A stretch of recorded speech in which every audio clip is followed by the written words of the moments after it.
Quinn, what does it mean to you to be elected captain for the second straight game? It means my teammates have the belief in me to, be a voice and be a leader of this team.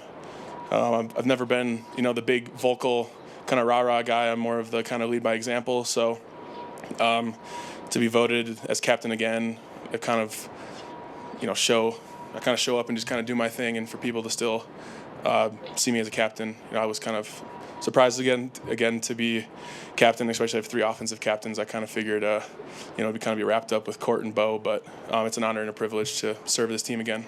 You were pretty open last year about the pressure that you put on yourself, specifically to being named captain. Did it feel different this year, just from a psychological perspective? Yeah, I have a better understanding of what it means, what I need to do. I feel more confident in myself, who I am, and like I said before, that being who I am is enough, and that's who my teammates want me to be, is just to be me. Does that carry over on the field too? Because I think you said you were maybe pressing a little bit early in the season with the contract last year. Yeah, no, I was in mental turmoil at the beginning of last year with captain, crazy contract. I was, battling a lot of things mentally regarding that, but I've kind of figured it out, worked through it.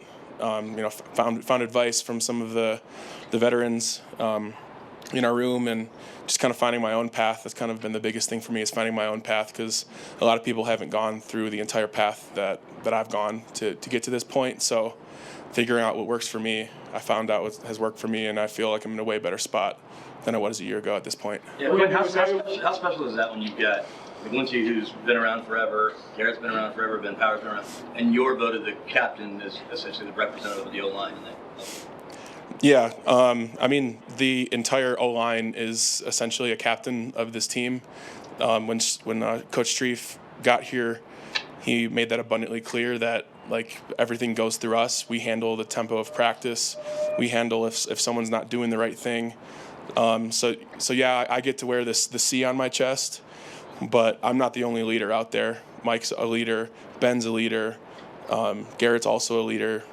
Luke's a little quiet, but he's been around here for a while now, and so the whole line really is a captain of this team, and we can only go as far as us. Quinn, how do you balance with the high expectations on this team with also taking things 1 week at a time?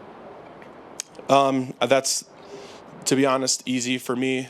I'm going to give a little shout out to my Whitewater days. We talked about getting 1% better, 1-0 each week, and playing fast, playing physical, and playing disciplined, and those things hold true no matter what.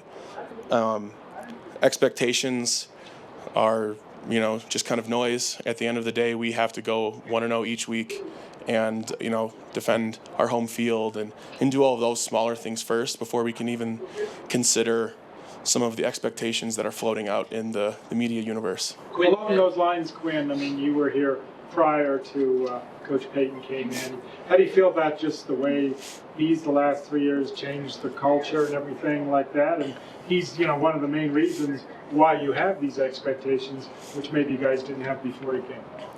Yeah, I think obviously, a lot of it gets put on, Sean's name, but we have a tremendous coaching staff. And you can tell by what happened this offseason. We lost a lot of coaches because teams want our coaches. And so, it's kind of, next person up kind of thing.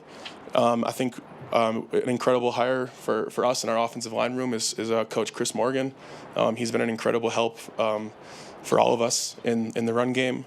And I think every single year, you got to really hold on to the group that you have, because each team takes on its own, personality. And so I'm really excited about the coaches that we have going into this year. How about just the whole culture, the way it's changed, in the last 3 years versus your first couple of years? Yeah, we're wearing pads every single day. We're running gassers after practice. We're practicing at least how I think a football team should practice. You got to build a callus. You got to play with pads on, because that's how the games are played on Sundays. So it doesn't feel foreign when you get out there and you're like, oh wow, this is what shoulder pads feel like. So I think we have a great schedule. He takes, make sure we get our sleep. We got an incredible strength staff that makes sure that we're lifting the right way. So the combination of getting coached right, on this field, in the weight room, taking care of our sleep. We got the great nutrition staff and incredible ownership that provides every resource that we could need. It's a culmination of all of that to build this culture that we have here now in Denver. When to go back to what you were talking about, when did that flip for you last year where you felt like, I am enough? What kind of made you really, that really sink in? Yeah, it probably took until like week 4 or 5 to really just settle down and just like understand that being a captain really doesn't change too much for me. And that, like I said, being who I am, working through it, I've worked with a sports psychologist and, like I said, talking with my teammates and eventually just taking a deep breath and being good with it. And so doing all of that work paid off a lot, and now I feel a lot better mentally this year. Quinn, the Last one, Parker. continuity and stability obviously good, but you mentioned Chris Morgan. How much does, especially for like a veteran group, a sort of new voice or a fresh set of eyes, like what does that give you when you guys have all been playing together for a long time? Yeah, he's a hell of a coach. He coaches us hard, and that's all that we've ever wanted. As an O-line is just to get after it, get after these practices, get after it in the games.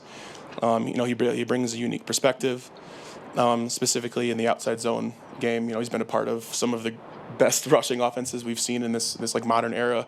To see some of the I don't know, old school, but Atlanta Falcons tape, and to see those kind of guys just ripping off the football, and I think he provides another unique perspective, and it's incredible to have him in our room.